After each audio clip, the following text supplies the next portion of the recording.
Jésus leur répondit, en vérité, je vous le dis, vous me cherchez non parce que vous avez vu des miracles, mais parce que vous avez mangé des pains et que vous avez été rassasiés.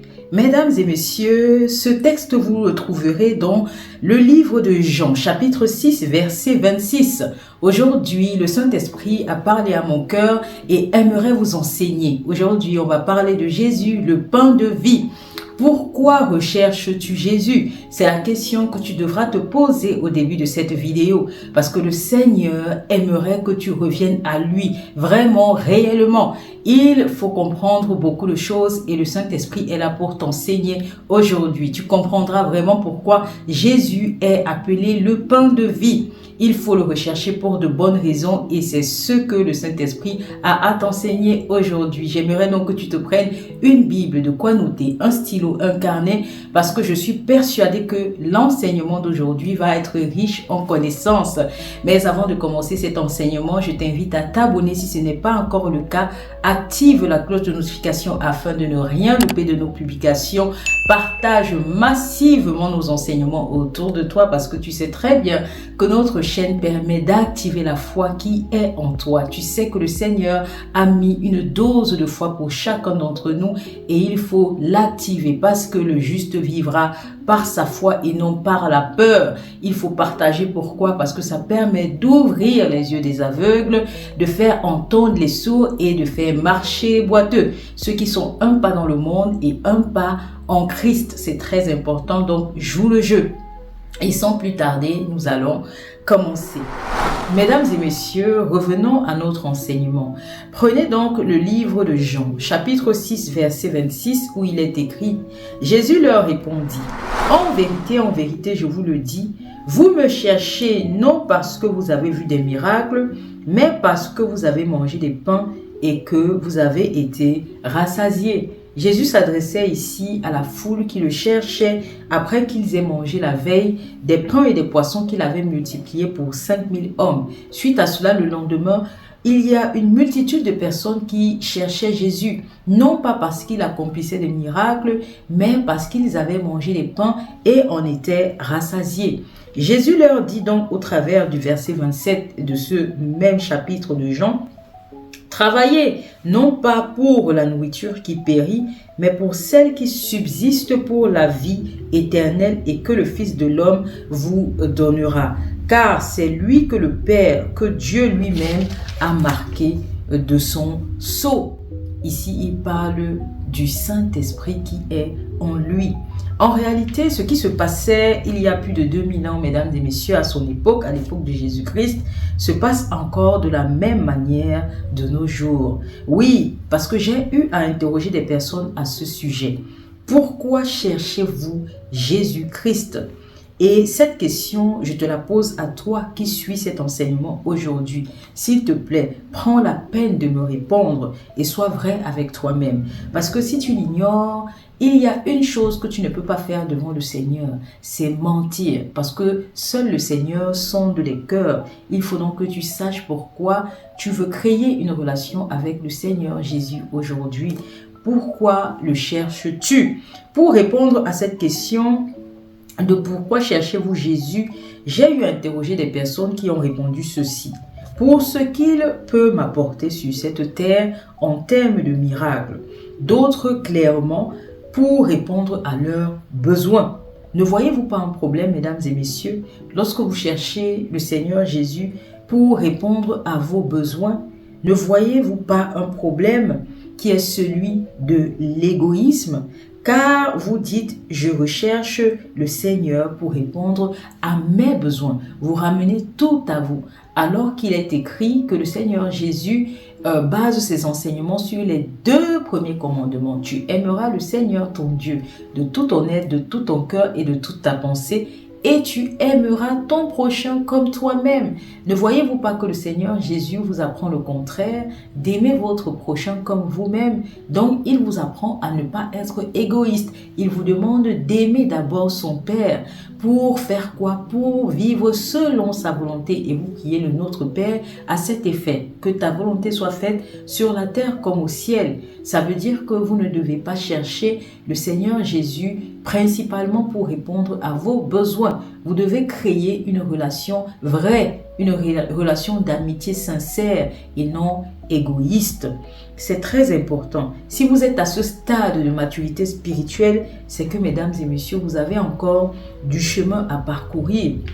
Et comme ces personnes qui poursuivaient Jésus, vous le cherchez parce qu'un jour, il vous a donné de la nourriture qui périt.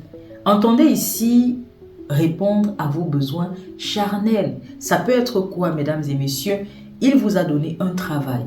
Il vous a donné un époux ou une épouse. Il vous a donné à manger. Je veux parler ici de denrées alimentaires. Et tout cela, c'est de la nourriture qui périt. Parce que ça nourrit votre corps. Et votre corps est amené à mourir. Le Seigneur Jésus vient pour plus que ça dans votre vie. Et beaucoup, suite à cela, ont pensé que leur relation avec le Christ s'arrêtait là.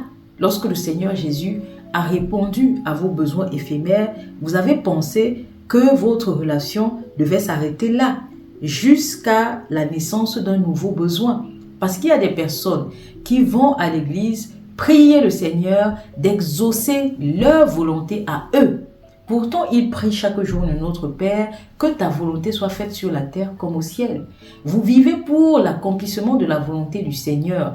Pourquoi cherchez-vous le Seigneur pour qu'il accomplisse votre volonté? Cela ne se fait pas. C'est pour cela qu'il y a des personnes qui ne sont pas exaucées. Limite, le Seigneur donne à l'instant T pour que vous puissiez ouvrir les yeux. Mais il y a beaucoup qui s'arrêtent là parce que égoïstes. En gros, vous vous rappelez de l'existence et de l'importance de Jésus-Christ uniquement lorsque vous êtes dans le besoin et le besoin matériel, je précise très bien, oubliant que Jésus-Christ, lui, est le vrai pain de vie. Il est le pain vivant descendu du ciel pour vous sauver, pour vous donner la vie éternelle. Vous vivez donc à court terme. Laissez-moi vous dire ceci. Vous êtes des court-termistes.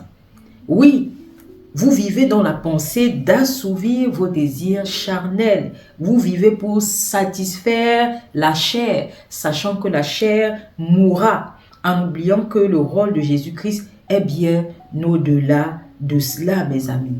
Il est venu pour vous donner bien plus que cela et il faudrait être conscient de cela aujourd'hui. Jésus-Christ est venu pour vous donner bien plus que cela. C'est ce qu'il essayait de dire à ces foules-là qui le suivaient parce qu'ils étaient rassasiés de quoi? De la nourriture qui périt. Oui, pourquoi Jésus dit à ces gens, travaillez non pour la nourriture qui périt, mais pour celle qui subsiste pour la vie éternelle. Est-ce que vous vous êtes posé cette question? Parce que lui, son rôle est de vous éviter la deuxième mort, qui est celle de la mort spirituelle. Car si vous ne le savez pas, il y a deux morts. Il y a deux morts. La première, c'est la mort de la chair, que nous tous connaîtrons un jour ou l'autre. Et le Christ est passé par là. Il a traversé ce périple-là avant la résurrection. Et il est aujourd'hui le premier-né des vivants. Pourquoi on vous dit qu'il est le premier-né des vivants? Parce que nous tous passerons par cette étape également. Parce qu'il a été ressuscité d'entre les morts pour la vie éternelle. Non pas par la chair, mais par l'esprit. Tout comme le Père a eu ce pouvoir de le ressusciter d'entre les morts, il détient à ce jour la clé du séjour des morts.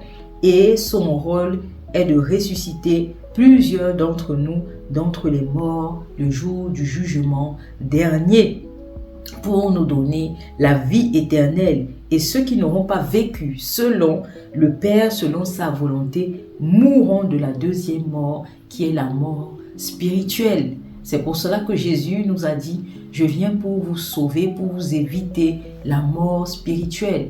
Parce qu'il sait que la première mort, c'est la mort de notre chair.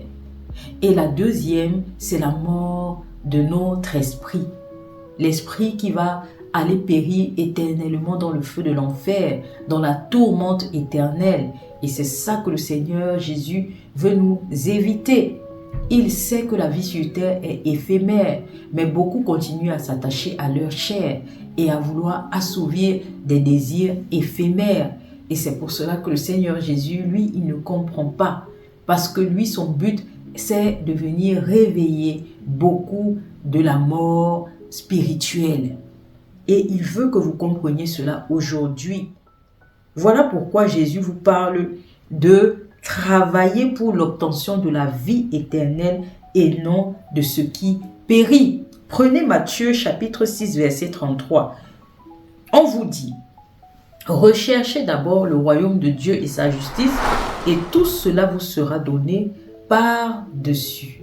Il vous parle ici de vos besoins matériels. Il vous parle ici de vos désirs charnels. Cela vous sera donné par-dessus tout lorsque vous cherchez d'abord le royaume de Dieu. C'est ce qu'il a voulu enseigner aux 5000 personnes en multipliant les 2 pains et les 5 poissons. Qu'est-ce que ces personnes sont venues faire, à votre avis? Ils sont venus pour entendre la parole de vie que Jésus-Christ enseignait. Parce que si vous ne le savez pas, Jésus-Christ est venu nous apporter la parole de vie. La parole qui va nous ressusciter le jour du jugement dernier. La parole a été prescrite par le Père, par Dieu le Père. Et il est venu pour nous donner cette parole. Parce que lui, sa nourriture était d'accomplir la volonté de son Père. Et il l'a dit dans les évangiles de Jean. Il est venu principalement pour nous donner la parole de vie. Pour que cette parole entre dans notre cœur et nous sauve. Jésus est donc venu pour nous donner cette nourriture parce que lui, il est la parole faite chair, il est le pain de vie, la parole qui nourrit notre âme pour nous éviter la mort spirituelle. Donc ces personnes-là venaient premièrement pour entendre la parole de vie. Ils venaient donc pour être nourris par le pain de vie. Donc ici, Jésus leur enseignait quoi? Le royaume de Dieu. Et cela vous permet quoi par la suite? De croire en lui, de croire en Jésus-Christ. Et si vous gardez vos cœurs disposés à recevoir sa semence, lorsque vous acceptez sa parole, vous produisez quoi, mesdames et messieurs? Du bon fruit et vous devenez enfant de Dieu. Et en tant qu'enfant de Dieu, le Père prend soin de vous et vous nourrit. En plus de nourrir votre chair, il vous nourrit spirituellement. Et il restaure votre âme. Donc ces personnes ont eu d'abord quoi? Le pain de vie, qui est la parole qui nourrit votre âme. Et comme ils sont venus chercher le royaume de Dieu, ils ont eu le reste. Par la suite, Jésus a multiplié les 2 pains et les 5 poissons pour dire que ne fixez pas le regard sur ce qui périt. Recherchez d'abord le royaume de Dieu et sa justice. Voilà ce que le Seigneur Jésus a voulu enseigner au travers de la multiplication des 2 pains et des 5 poissons. Et c'est ce qu'il voulait faire entendre à ces personnes qui le cherchaient. Pourquoi? Parce qu'ils avaient été rassasiés par la nourriture qui périt. Il a voulu leur enseigner que il ne faut pas retenir cela parce que je viens vous apporter le pain de vie. Je viens vous sauver de la deuxième mort. Et il est important de graver cela dans votre cœur. Et ces personnes lui demandent par la suite, c'est très intéressant, au même chapitre 6 de Jean, verset 28, que devons-nous faire pour accomplir les œuvres de Dieu? C'est très intéressant comme question. Et ici, il parle de quoi? De la volonté du Père. Qu'est-ce qu'ils peuvent faire pour accomplir la volonté du Père? Et Jésus répond au verset 29. Jésus leur répondit, l'œuvre de Dieu, c'est que vous croyez en celui qu'il a envoyé. Il a envoyé qui, mesdames et messieurs? il a envoyé la parole faite chair. Il a envoyé son Fils unique, notre Seigneur, qui est le Seigneur Jésus-Christ. Et nous devons croire en qui? Nous devons croire en Jésus. Pourquoi Jésus leur demande de croire en lui et que c'est cela l'œuvre de Dieu et c'est ce que Dieu attend de tous? Pourquoi Jésus dit cela? Parce que dès que tu crois en Jésus, qu'est-ce qui se passe? Dès que tu crois en lui, tu reçois automatiquement sa parole. Et sa parole donne la vie. Pourquoi sa parole donne la vie, mesdames et messieurs? Dès que tu reçois cette parole, il dit qu'il prie le Père de t'envoyer le Consolateur. Le Consolateur qui est l'Esprit Saint. Et c'est là que commence ton cheminement avec le Seigneur. Parce que c'est comme ça que tu es marqué du sceau du Seigneur. Tu es marqué de son Esprit Saint. Tu deviens enfant de Dieu. Il te donne la source d'eau de vie. Parce que qu'est-ce que le Saint-Esprit vient apporter à ton corps qui va périr? Premièrement, il renouvelle ton être. Tu deviens une nouvelle créature en Christ. Parce que maintenant, tu appartiens à Dieu. Dieu te marque. Tu es maintenant son enfant. Tu as la marque de la sainteté en toi. Tu deviens son enfant et automatiquement, il te sanctifie. Et donc, tu es renouvelé en Christ, qui est le premier-né des vivants. Tu es renouvelé en Christ. Deuxièmement, il te débarrasse du péché.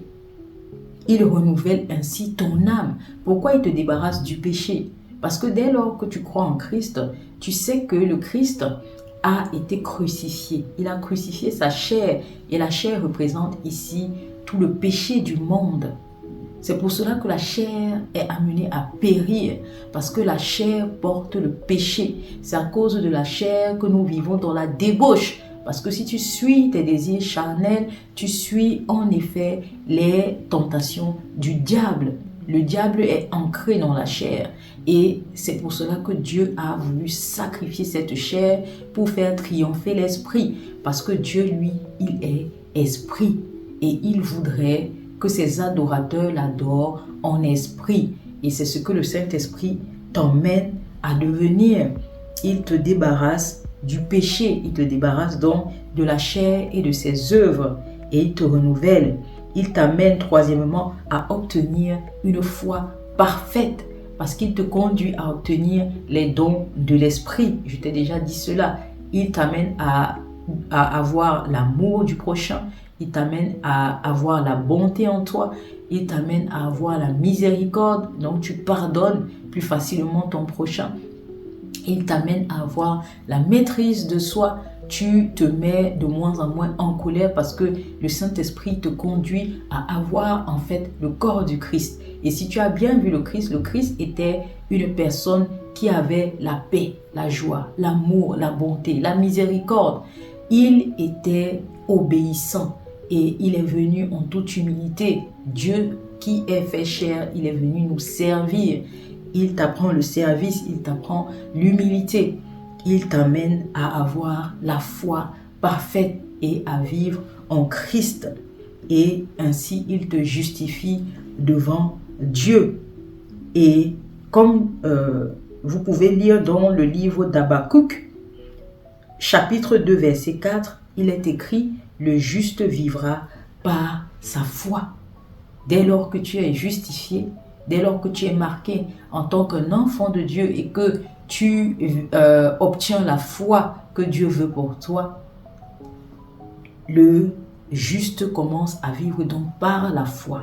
Au lieu de vivre par tes problèmes et de chercher le Seigneur uniquement pour assouvir tes désirs et répondre à tes besoins et répondre à tes problèmes terrestres, tu commences à vivre pour accomplir la volonté du Père. Donc si tu n'es pas encore à ce stade-là, d'avoir ce besoin d'accomplir la volonté du Père et que tu recherches le Seigneur pour assouvir tes besoins, pose-toi vraiment cette question. Est-ce que j'ai le Saint-Esprit en moi?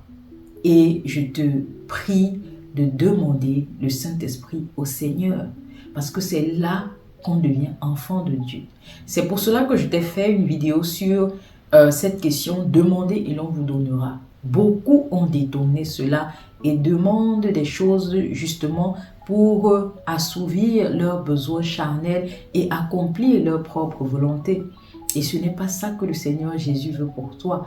Parce qu'il ne veut pas que tu travailles pour la nourriture qui périt. Il veut que tu travailles pour la vie éternelle. Et on travaille pour la vie éternelle lorsque on croit en Jésus. Et lorsqu'on croit en Jésus, je t'ai dit qu'il te donne le Saint-Esprit qui t'amène à accomplir la volonté du Père et non la tienne.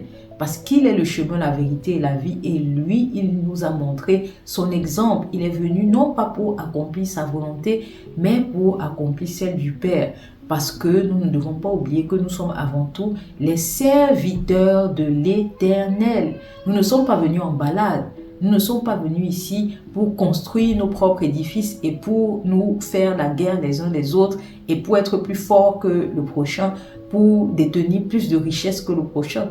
Nous sommes venus pour nous entraider afin d'obtenir l'Esprit Saint et d'avoir la vie éternelle.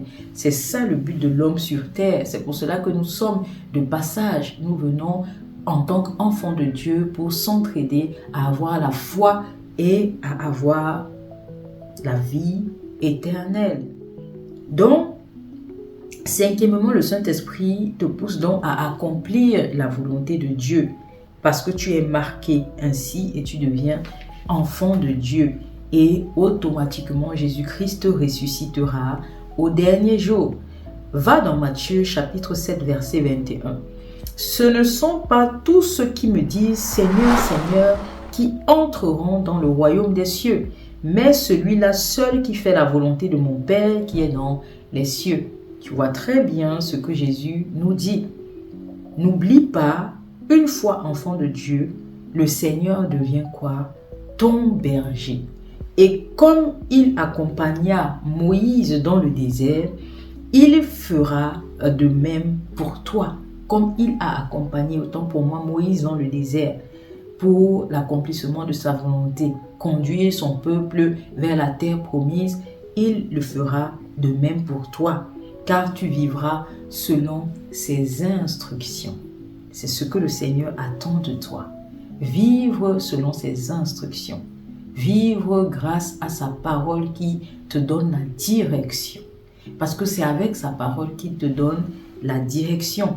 Et ne t'inquiète pas, parce que je suis persuadée qu'à ce stade, tu te poses cette question. Comment pourrais-je entendre le Seigneur? Ne t'inquiète pas, il trouvera un moyen de communiquer avec toi automatiquement. Parce que ce qui est impossible à l'homme, dis-toi que c'est possible pour le Seigneur. Il a créé toutes choses. Personne ne peut résister au Seigneur. Va dans Jean, chapitre 10, verset 27. Mes brebis entendent ma voix. Je les connais et elles me suivent. Tu vois très bien que le Seigneur Jésus t'avait déjà dit. Lorsque tu es marqué de l'Esprit du Seigneur, automatiquement tu es en connexion avec lui. Parce que son Esprit vit en toi. Ce n'est plus toi qui vis, c'est Dieu qui vit au travers de toi. Et il te pousse à accomplir sa volonté. Il est connecté à toi. Et par la prière, il te guidera. Il te guidera et crois-moi, il trouvera un moyen de communiquer avec toi. Il trouvera un moyen de communiquer avec toi. Il ne faut pas minimiser le Seigneur. Il détient l'autorité, la puissance. Il est le Dieu élevé au-dessus de tout. Il ne faut pas oublier cela. On revient dans le chapitre 6 de Jean, verset 35. Jésus leur dit, « Je suis le pain de vie. Celui qui vient à moi n'aura jamais faim et celui qui croit en moi n'aura jamais soif. » Écoute très bien cela. Jésus-Christ est le pain de vie. Il est la parole de vie prescrite par le Père. Il est venu pour nous sauver de la mort spirituelle. Parce que nous mourons de la chair et à la résurrection, on va soit aller au paradis, ce qu'on appelle maintenant les vivants, et d'autres mourront de leur esprit et seront tourmentés pour l'éternité en enfer avec le diable et ses disciples. C'est ce qu'on appelle la mort spirituelle. Et la parole de vie de Jésus-Christ t'apporte quoi? La vie. Pourquoi? Parce que dès que tu crois en sa parole, tu crois en lui. Tu ne peux pas croire en la parole de Jésus sans croire en Jésus-Christ lui-même. Lorsque tu acceptes sa parole dans ton cœur, il le sait parce que tu commences à produire de bons fruits. Et dès lors, il prie le Père de te donner le consolateur afin de te marquer en tant qu'un enfant de Dieu. Et comme ça, le Saint-Esprit te guide et tu as l'assistance de Jésus-Christ, en effet. Tu as son assistance et il te guide à vivre selon lui parce qu'il est le chemin, la vérité et la vie. Tu vis en Christ pour accomplir les œuvres du Père. C'est pour cela qu'il dit à ces gens qui posent la question, comment pouvons-nous accomplir les œuvres du Père? Il dit, crois en celui qu'il a envoyé. Parce que c'est là que démarre le processus. Dès que tu crois, automatiquement tu seras marqué du Saint-Esprit. Et dès que tu es marqué du Saint-Esprit, le Saint-Esprit te conduit à obtenir la foi parfaite. Dès que tu as cette foi, le Seigneur prend la relève et tu fais sa volonté parce qu'il te le permet. Il te donne toute la force nécessaire et la puissance, l'autorité sur toutes les puissances ennemies afin que tu vives pour l'accomplissement de sa volonté. Et tu ne sauras sa volonté uniquement lorsque tu seras marqué par son Saint-Esprit. C'est là qu'il établira une connexion avec toi et il te guidera parce qu'il dit « Les brebis entendent ma voix, elles me suivent et je connais mes brebis. » Parce que dès que tu es marqué, il trouve un moyen de communiquer avec toi. Et c'est pour cela qu'il dit « Je suis le pain de vie, celui qui vient à moi n'aura jamais faim. » Parce que dès que tu as recherché le royaume de Dieu et sa justice, il te donne tout. Il te donne tout par-dessus. Parce qu'il doit te nourrir, il connaît tes besoins. Même avant que tu n'ouvres la bouche, il sait ce dont tu as besoin. Et il te donnera à manger. Il te donnera de la nourriture qui périt parce qu'il sait que toi, ton but, c'est de chercher la vie éternelle. Il te donnera donc tout et tu seras en paix. Tu auras la plénitude. Et c'est ça qu'il dit, tu n'auras plus jamais soif, tu ne vivras plus par ta peur, tu seras toujours fortifié, tu auras toujours la puissance renouvelée, tu verras, tu seras zen. Pourquoi? Parce que le Seigneur est ton berger et qu'il marche devant toi pour aplanir tes sentiers. Prenons pour finir le verset 37 du même chapitre Jean, chapitre 6. Tout ce que le Père me donne viendront à moi. Ici, il parle de ceux-là qui ont été établis depuis le commencement pour des missions bien précises. Vous savez, il a établi certains comme apôtres, d'autres comme prophètes, d'autres pasteurs. Ceux-là doivent conduire les troupeaux et aider à rebâtir le Saint-Temple. Oui, il y a des personnes qui ont été établies depuis l'éternité pour être les gardiens de troupeaux. On les appelle les élus, ceux-là qui sont marqués automatiquement du Saint-Esprit pour apporter la bonne nouvelle du Christ. Parce que ce n'est pas tout le monde qui a la capacité de le faire. Dieu oint spécialement certaines personnes pour apporter la bonne nouvelle. Et c'est grâce à eux que vous aurez donc la foi pour communiquer maintenant autour de vous. Mais il y a les leaders, ces leaders viennent pour vous servir, vous apporter la bonne nouvelle afin que vous puissiez briller en société et connecter ensemble, notre lumière brille et on s'entraide tous pour avoir le salut. Et par la suite, qu'est-ce qu'il dit? Et je ne mettrai pas dehors celui qui vient à moi. Vous voyez? Il ne mettra pas dehors celui qui vient à lui. Le verset 39, il est écrit: la volonté de celui qui m'a envoyé, c'est que je ne perde aucun de tout ce qu'il m'a donné. Et ici, tout ce que le Seigneur lui a donné, c'est quoi? Tous ceux qui seront marqués du Saint-Esprit. Parce que dès lors que tu es marqué du Saint-Esprit et que tu deviens enfant de Dieu, le rôle du Seigneur, c'est de te maintenir jusqu'à l'avènement de son règne. Il te maintiendra, crois-moi, il ne te lâchera pas. Il te maintiendra parce qu'il est là pour t'éviter la tentation.